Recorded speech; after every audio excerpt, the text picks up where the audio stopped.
Le Conseil des ministres approuve un certain nombre de projets de loi et de décrets, dont un projet de loi de financement du programme régional du Sahel pour répondre aux défis de la Covid-19 et du changement climatique en Mauritanie. Le Premier ministre présente devant l'Assemblée nationale les grands axes de la politique générale du gouvernement et affirme que la volonté du président de la République et les opportunités prometteuses dans les secteurs productifs assureront une croissance rapide et un bel avenir à notre pays. Le ministre de la Défense nationale supervise la sortie de la 5e promotion du Collège de défense du G5 Sahel dans diverses spécialisations militaires.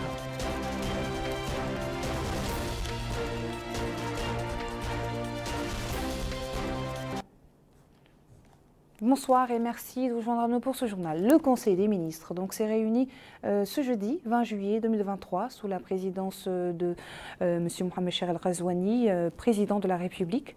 Le Conseil a examiné et approuvé le projet de loi autorisant la ratification de l'accord de financement signé le 20 mars 2023 entre le gouvernement mauritanien et le Fonds international de développement agricole FIDA relatif au financement du programme régional conjoint Sahel en réponse aux défis de la Covid-19, conflits et changements climatiques en Mauritanie. Le programme régional conjoint Sahel vise à renforcer de manière durable la résilience des populations rurales les plus vulnérables de la région du Sahel, à consolider les moyens d'existence des petits producteurs, en particulier les femmes et les jeunes vivant en zone transfrontalière, et à mettre l'accent sur l'adoption de pratiques de production durable et des approches de cohésion sociale. Le Conseil a également examiné et adopté deux projets de décret suivants.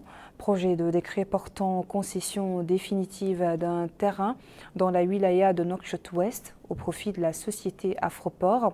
La mise en valeur prévue de cette concession provisoire consiste à abriter un programme immobilier à usage d'habitation composé de 3 grandes catégories: au standing, villa d'habitation et restaurant et lieux de divertissement sur une superficie de 20 000 m². Ce projet a pour objectif d'augmenter les capacités d'hébergement de notre pays, d'impulser l'activité économique et de participer à la résorption du chômage et à la réduction de la pauvreté. Il prévoit de créer 200 emplois directs et 300 indirects. Projet de décret fixant les missions et la composition de la commission technique chargée de la promotion immobilière. Le présent projet de décret vient en application bientôt de l'article 14 de la loi numéro 17/2023 du 23 février 2023 sur la promotion immobilière, afin de fixer la mission et la composition de la commission technique chargée de la promotion immobilière. Ce projet de décret donne à la commission technique chargée de la promotion immobilière une composition intersectorielle où les structures publiques et privées directement impliquées dans la promotion immobilière y sont représentées, et définit par ailleurs son mode d'organisation et de fonctionnement. Son Excellence, le Président de la République, a instruit le gouvernement à l'effet de prendre les mesures nécessaires pour la protection des mineurs contre la consommation des substances psychotropes et qui encourent un risque lourd de conséquences négatives, incluant des problèmes médicaux, sociaux, psychologiques et comportementaux, et une dépendance conduisant à des actes de délinquance d'une part, et d'autre part d'atténuer l'effet des réseaux sociaux sur les jeunes dont la surutilisation a un impact physique, mental et social, en plus des risques de cyberharcèlement, d'influence et d'autres cultures, des contenus non appropriés et en déphasage avec notre culture islamique. Le ministre de la Défense nationale, le ministre de l'Intérieur et de la décentralisation par intérim, a présenté une communication relative à la situation intérieure du pays. Le ministère de l'Agriculture a présenté une communication relative à la campagne agricole 2023-2024. Cette communication a pour objet de présenter les grandes lignes de la campagne agricole 2023-2024. Elle s'articule autour de 3 points. Le rappel du bilan de la campagne agricole 2022-2023, dont la qualité des résultats découle d'un bon hivernage et de l'ensemble des mesures prises par le gouvernement pour atteindre plus de 300 000 hectares de superficie ensemencés, avec une production de 662 345 tonnes, 45 000 tonnes, toutes filières confondues. La programmation de la campagne agricole 2023-2024 qui a pour objectif la mise en valeur de plus de 300 000 hectares pour une production attendue de 776 700 tonnes des différentes filières. Pour assurer l'atteinte de cet objectif, des mesures ont été prises au niveau de chaque filière et les ressources financières nécessaires ont été mobilisées également au titre du budget du département pour 2023, en plus de celles des projets et programmes de développement du secteur. Les axes d'intervention sur le court et le moyen terme pour lever les contraintes à l'atteinte de l'autosuffisance alimentaire également. Le ministre délégué auprès du ministre des Affaires étrangères, de la coopération et des Mauritaniens de l'extérieur, chargé des Mauritaniens de l'extérieur, a présenté une communication relative à la situation internationale. Le ministre du pétrole, des mines et de l'énergie, porte-parole du gouvernement, et le ministre de l'Agriculture ont commenté lors d'une conférence de presse qu'ils ont tenue cet après-midi les résultats du Conseil des ministres. Résumé des faits saillants de la conférence de presse hebdomadaire du gouvernement avec Yeda Defal. La campagne agricole 2023-2024 a été au centre de la conférence de presse organisée cet après-midi après le Conseil des ministres. Le ministre du Développement rural a développé devant l'assistance le premier aspect de ce volet relatif à la campagne passée. La campagne 2023-2024 a également été exposée devant les journalistes. Les mesures prises pour sa réussite ont été discutées devant les journalistes. La campagne 2023, a dit le ministre, a été bonne. Les pluies étaient bonnes également et son lancement a été donné par le président de la République. D'importantes mesures pour la réussite ont été prises pour donner un bon résultat à la fin. 660 000 tonnes ont été récoltées, a dit le ministre. La campagne 2024 a été discutée au cours de la réunion du Conseil des ministres, a dit le ministre du Développement rural, qui a souligné que des mesures importantes ont été prises pour protéger les produits locaux, notamment en taxant les produits concurrents à hauteur de 39%. Elles étaient de 13% environ, a dit le ministre. Cette taxe sera appliquée de janvier à avril et élevée le reste de l'année. Les semences et matériels connaîtront aussi une baisse des taxes de 3 à 5%. Elles étaient d'environ 46%, a dit le ministre. Le ministre du pétrole et des mines, porte-parole du gouvernement, M. Nani Boulichroka, répondant à une question sur nos réserves minières, a déclaré que nous n'avons pas encore vu arriver dans notre pays de gros investisseurs dans le domaine minier. Bien que nos réserves dans le domaine des mines sont importantes, il a souligné que les efforts seront fournis dans ce sens. Le gel de la Guinée de son adhésion à l'OMVS a notre respect car il s'agit d'une décision souveraine prise par un État indépendant et membre de cette organisation. Ce dossier sera une priorité pour notre pays qui préside à cette structure au cours de son mandat, dans l'intérêt des 4 États. Évoquant la question du blasphème, il a déclaré que le président de la République a donné instruction pour que cette affaire soit traitée convenablement et que l'enquête est entre les mains de la justice. Le Premier ministre Mohamed Bilal Messoud a présenté aujourd'hui, en présence de plusieurs membres du gouvernement, la déclaration de politique générale du gouvernement devant l'Assemblée nationale. Au cours de cette séance plénière présidée par Mohamed Bamba Maguette, président de l'Assemblée nationale, le Premier ministre a affirmé que la volonté du président de la République, couplée aux perspectives offertes par les secteurs productifs et les bénéfices attendus du dividende de l'indice démographique, rassure sur l'atteinte d'une croissance rapide et plus généralement d'un avenir radieux pour le pays. Bokar Bailaba nous en dit plus. Le Premier ministre, M. Mohamed Ould-Bilal Messoud, a indiqué que la déclaration de politique générale du gouvernement s'appuie en premier lieu sur la vision ambitieuse du président de la République, développée dans son programme électoral et articulée autour de 4 axes. Un État fort, moderne et au service des citoyens, une économie résiliente et engagée sur le chemin de l'émergence, un capital humain valorisé au service du développement et une société fière de sa diversité et réconciliée avec elle-même. Le Premier ministre a déclaré que les enseignements tirés de la dernière crise sanitaire mondiale et du conflit en Ukraine nous incitent davantage à de bonnes gouvernances économiques, financières et monétaires et à construire une économie résiliente orientée vers l'émergence. Il a indiqué que le gouvernement poursuivra les politiques économiques visant à stimuler la reprise économique et garantir une plus grande stabilité macroéconomique en optimisant les dépenses dans les domaines de la protection sociale et des infrastructures en ligne avec la SCAP. Il continuera à mettre en œuvre des mesures de redressement à court terme en les accompagnant d'un programme de réformes structurelles échelonné et hiérarchisé. Dans le domaine des finances publiques, le Premier ministre a précisé que les réformes seront axées sur la poursuite de la modernisation de l'administration fiscale et le renforcement de la gestion des finances publiques. Cela implique une amélioration de la gestion budgétaire, une augmentation des recettes intérieures et une plus grande efficacité des dépenses publiques. C'est ainsi que seront poursuivies les réformes tendant à la responsabilisation des gestionnaires, la simplification des procédures budgétaires, l'introduction d'indicateurs de suivi de l'exécution des lois de finances. Dans ce cadre, le Premier ministre a affirmé que le gouvernement s'engage à maintenir une politique d'endettement prudente visant à assurer la soutenabilité à long terme et à renforcer la transparence dans la gestion de la dette.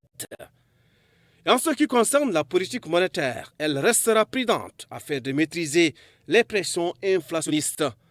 Les progrès en matière de stabilité et de développement du secteur financier seront consolidés et renforcés.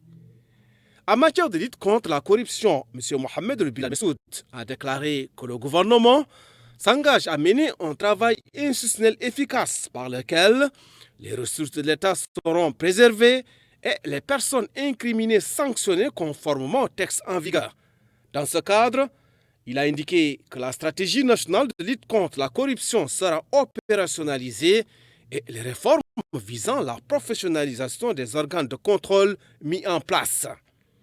Il poursuivra ses efforts pour surmonter les obstacles entravant l'émergence d'une économie ouverte, diversifiée, génératrice d'emplois et de valeur ajoutée.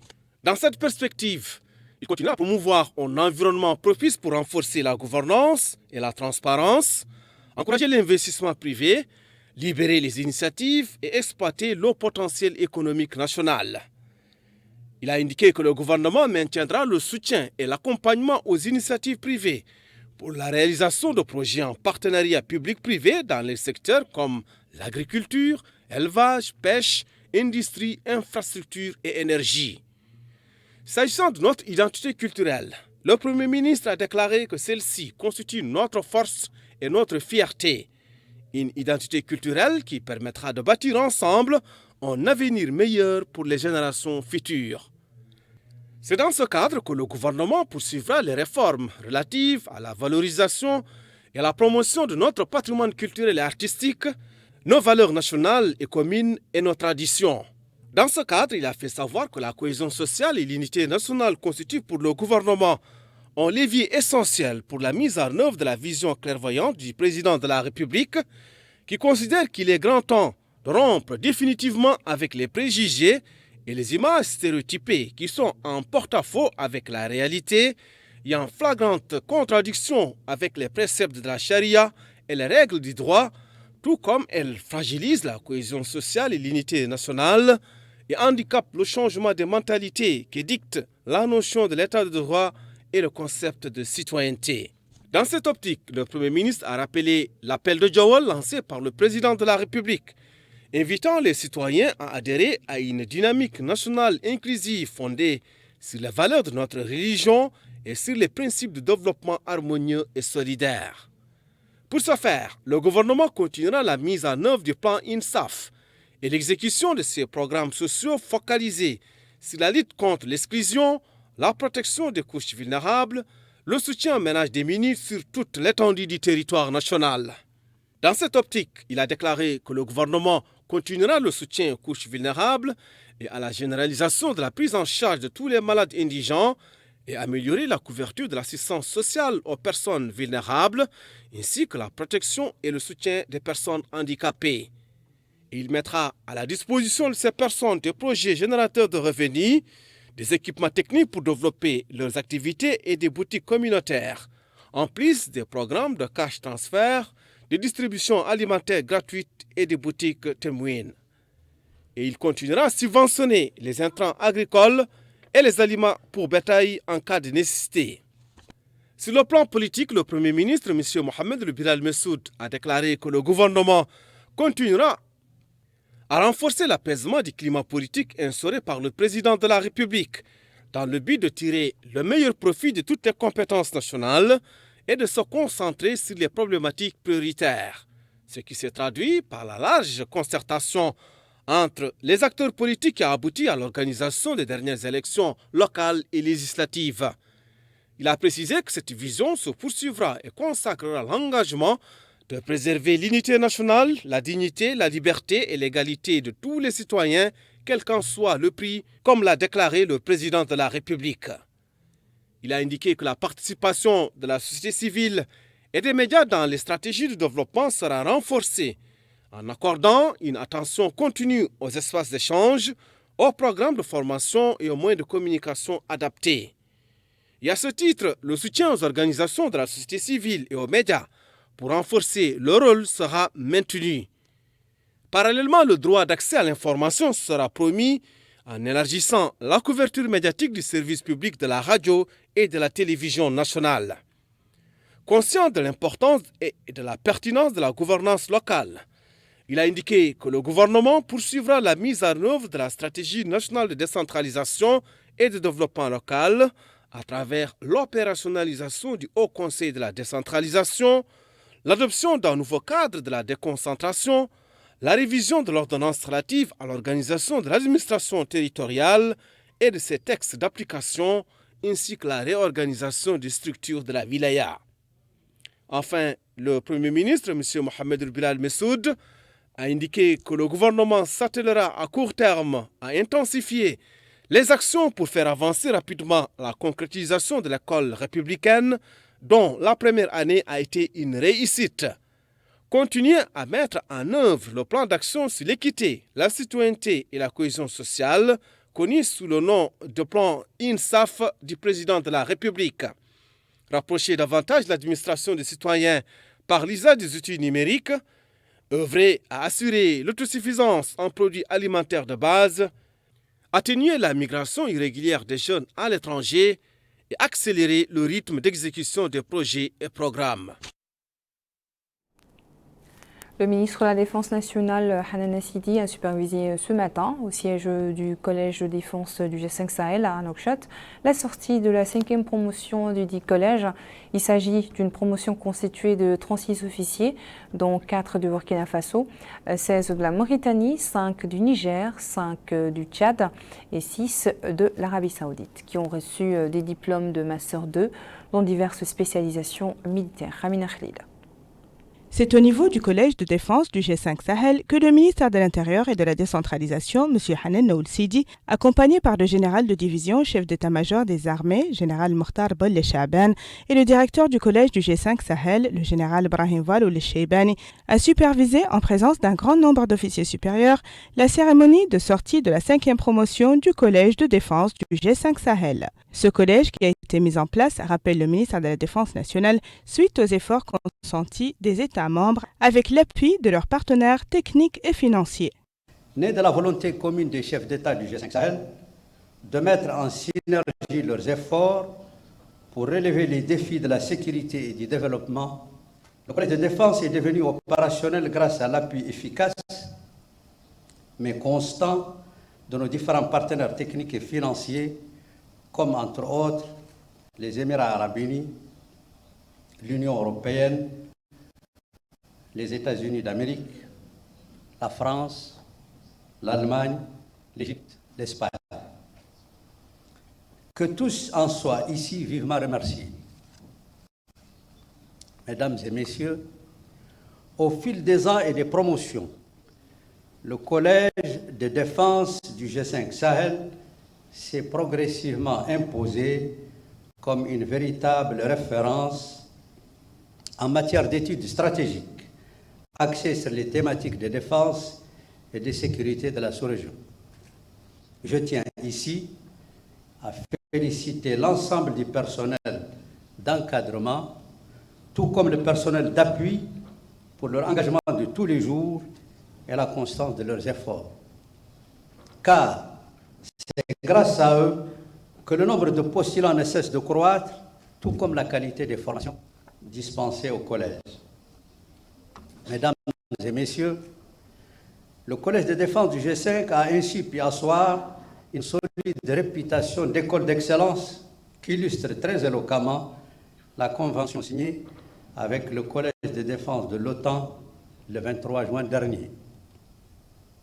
Aussi, conformément aux orientations de son Excellence, Mohamed El-Cheikh Ghazouani, président de la République, chef suprême des forces armées et président en exercice du G5 Sahel, nous œuvrerons en permanence à rehausser le niveau académique et professionnel du Collège de défense, comme nous travaillerons sans relâche à consolider et à diversifier les liens de coopération susceptibles de contribuer à ancrer davantage son statut d'institution d'excellence. Pour sa part, le directeur du Collège de défense du G5 Sahel, général Brahim Falloul Cheibani, a indiqué, entre autres, que la promotion sortante a bénéficié d'une formation moderne incluant plusieurs nouveautés de leur domaine. Cette promotion que vous allez graduer dans quelques instants compte 36 stagiaires repartis comme suit. 4 du Burkina Faso, 16 de la Mauritanie, 5 du Niger, 5 du Tchad et 6 de l'Arabie Saoudite. Avec cette promotion, le collège aura breveté en 5 années d'existence 186 officiers, dont 125 avec le grade de Master 2 en sécurité, défense et relations internationales, décerné par l'Université de Nouakchott, que je remercie pour l'occasion. Au plan pédagogique, cette année a connu une densification de l'enseignement opérationnel avec l'introduction de nouveaux modules portant sur le contre-terrorisme, la contre-rébellion, le soutien logistique des opérations en zone sahélienne, l'enseignement de l'anglais opérationnel. L'emploi de plus en plus maîtrisé de la simulation a ajouté une réelle plus-value à l'enseignement opérationnel et lui a permis de gagner en efficacité, en précision et en réalisme. Un catalogue d'actions de formation dans ce domaine a d'ores et déjà été mis en place et a profité à la force conjointe du G5 Sahel. Le collège est en mesure d'élargir ses prestations dans ce domaine aux écoles et aux unités des autres armées des pays du G5 Sahel qui le demandent. Les efforts du Collège de défense du G5 Sahel et de son directeur ont, quant à eux, fait l'objet d'appréciation des partenaires. De la promotion sortante, il a, lui, pour les efforts fournis tout au long de la durée de cette formation. Pour les 36 membres de la promotion sortante, dont 16 Mauritaniens et 20 autres issus des pays membres du G5 Sahel et du Royaume d'Arabie Saoudite, de recevoir leur diplôme de la part du ministère de la Défense nationale, M. Hanan Ould-Sidi. Le ministre de la Santé, la ministre plutôt de la Santé, Naha Hamdi Meknes, a effectué ce matin à Nouakchott une visite d'information à la mission médicale émirati qui séjourne actuellement en Mauritanie dans le cadre du programme Nabadat, ceci pour le traitement des malformations, des maladies cardiaques chez les enfants à l'initiative et sous le patronage de la première dame Mariam Fadel Dalifal. La ministre de la Santé, Mme Naham Hamdi Meknes, est rendue au Centre national de cardiologie pour assister à la cérémonie organisée par des cardiologues venus des Émirats arabes unis. dans notre pays qui a traité plusieurs enfants mauritaniens atteints de problèmes cardiaques. La campagne est financée par Mohamed El Mektoum. Le directeur du Centre national de cardiologie, professeur Ahmed Abba, a souligné que cette campagne émirati humanitaire, supervisée par la première dame, Dr Mariam Mohamed Vadlda, a permis de sauver des dizaines d'enfants mauritaniens qui souffrent de problèmes cardiaques. Ils ont été traités gratuitement par des professionnels au Centre national de cardiologie, a-t-il dit. Il a à cette occasion remercié les organisateurs de cette mission humanitaire. Cette campagne est le fruit de la coopération entre notre pays et les Émirats arabes unis. Au nom de l'organisation Battement, l'intervenant a dit toute sa joie d'avoir participé à cette campagne au profit des enfants mauritaniens. Il a à cette occasion remercié tous ceux qui ont participé de près à cette campagne. L'intérêt de telle campagne a été souligné par différents intervenants à cette occasion. Un bouclier a été remis à la première dame, Dr Mariam Mohamed Fadel Oulda, à la fin de cette réception. Il a été réceptionné par la ministre de la Santé, Mme Naham Thamdi Oulmknas. Dans la wilaya de l'Adrar, et plus précisément à Tar, où les activités de la deuxième édition du Festival international des dates de Mauritanie, organisée sous le haut patronage de son Excellence le Président de la République, Mohamed El Ghazouani, par le ministère de l'Agriculture, en coopération avec le prix Khalifa International Award pour le premier palmier dattier et l'innovation agricole des Émirats arabes unis, ont été lancés aujourd'hui. Beilaba nous en dit plus. Les dates à l'honneur de cette deuxième édition du festival à Attar, en Adrar. Cette région riche en palmeraies et célèbre chaque année la récolte de ce fruit ancestral.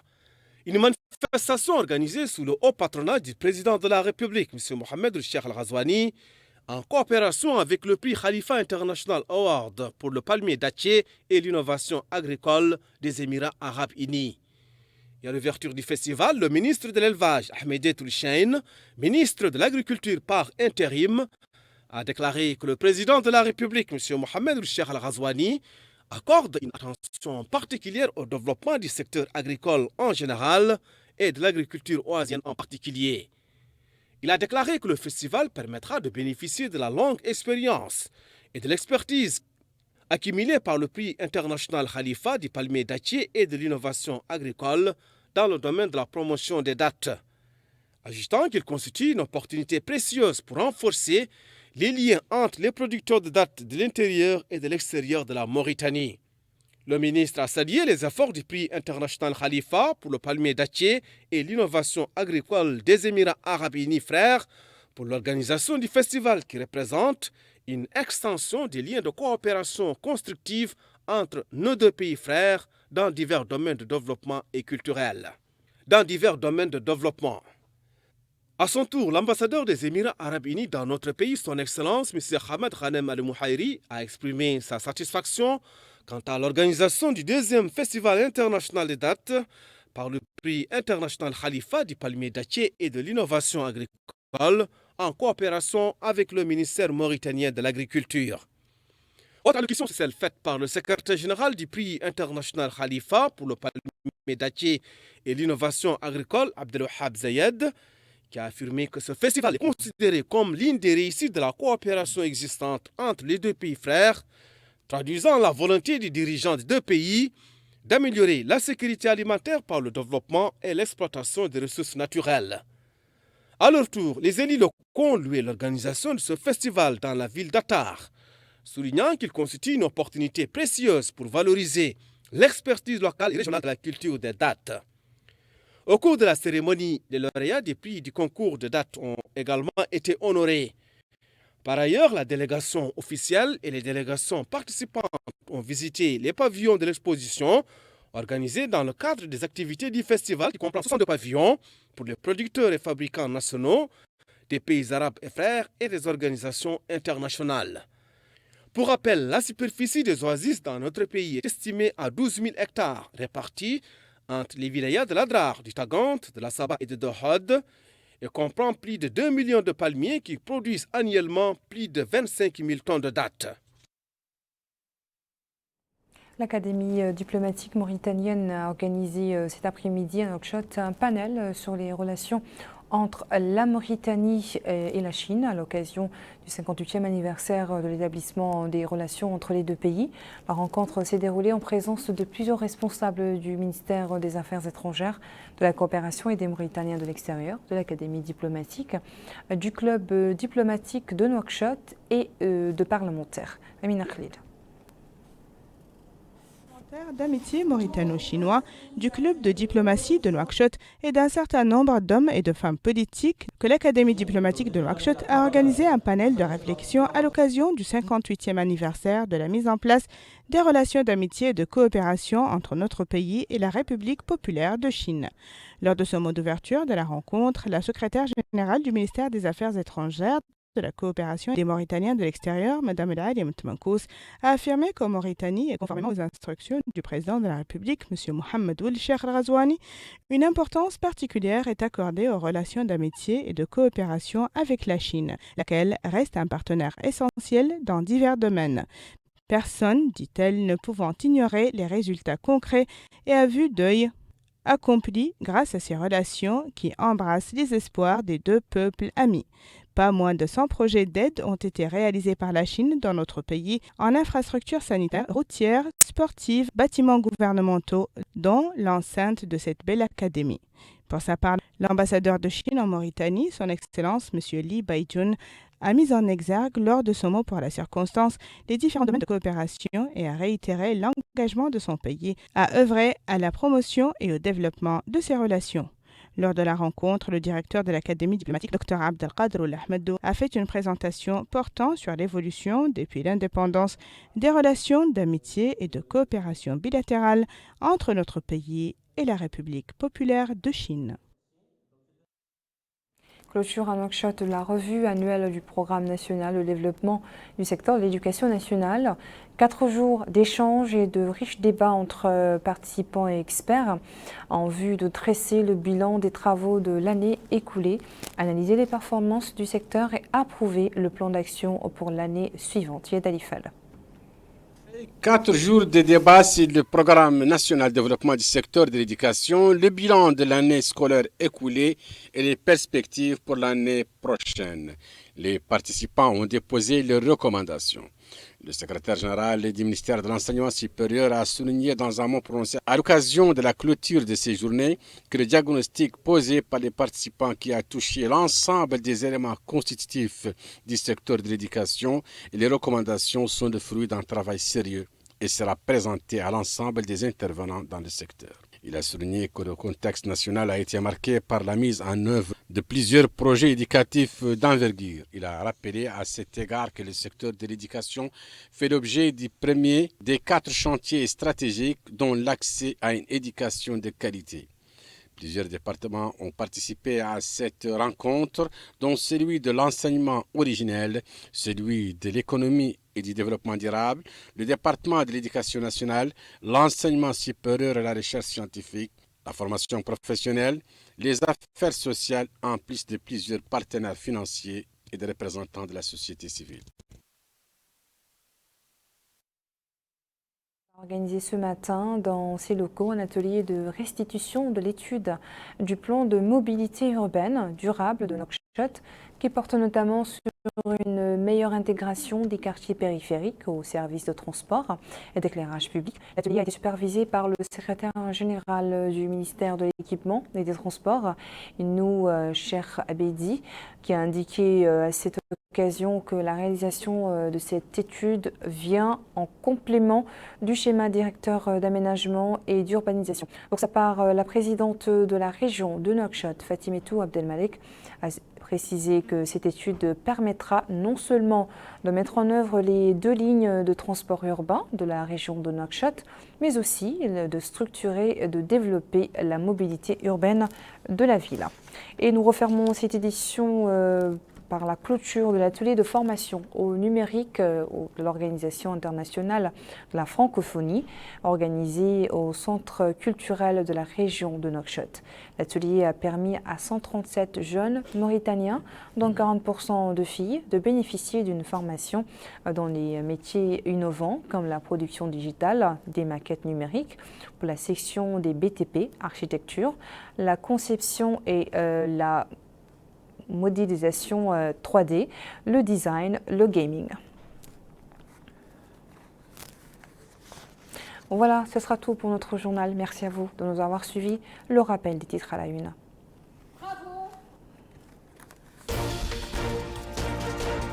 Le Conseil des ministres approuve un certain nombre de projets de loi et de décrets, dont un projet de loi de financement du programme régional du Sahel pour répondre aux défis de la Covid-19 et du changement climatique en Mauritanie.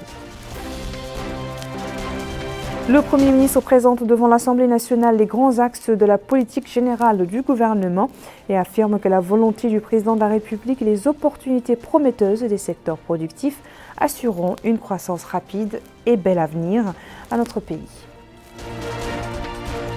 Le ministre de la Défense nationale supervise la sortie de la 5e promotion du Collège de défense du G5 Sahel dans diverses spécialisations militaires.